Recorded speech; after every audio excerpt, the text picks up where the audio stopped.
de l'accès à la terre, c'est un problème qui n'est pas seulement féminin, c'est un problème général, mais ce sont les femmes qui payent le plus lourd coût vraiment de ce problème foncier. Là où il y a un problème foncier, soyez sûr qu'à 99%, les femmes sont doublement discriminées.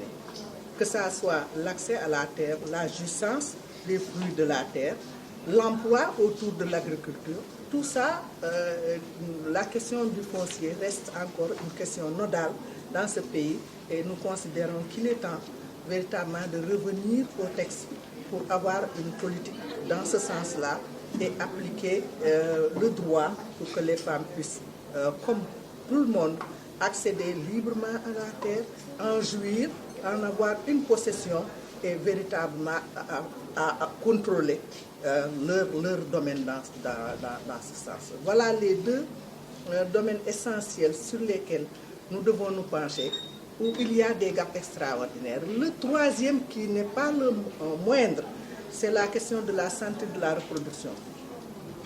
Vous savez que le pays est actuellement dans une fenêtre d'opportunité pour la capture du dividende démographique. Mais nous devons revenir sur l'état de la loi par rapport à la loi sur la santé de la reproduction. Nous avons des gaps extraordinaires parce qu'il nous faut gérer la santé de la reproduction de cette jeunesse si nous voulons véritablement aller vers la capture du dividende démographique.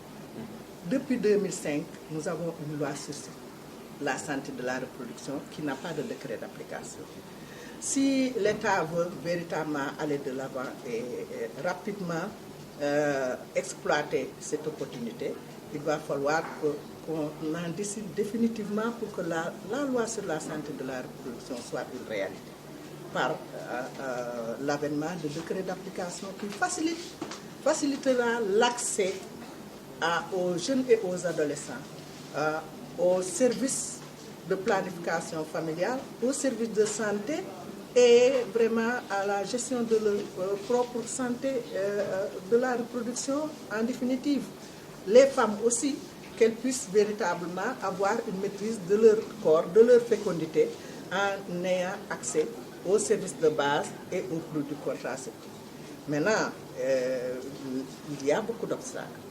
Il y a des barrières socioculturelles et ce que disait notre consultant, les barrières socioculturelles qu'il faut véritablement regarder de façon objective et trouver des solutions ensemble, et la société civile et l'État du Sénégal, pour que nous puissions véritablement les effacer et pour pouvoir continuer sur notre chemin.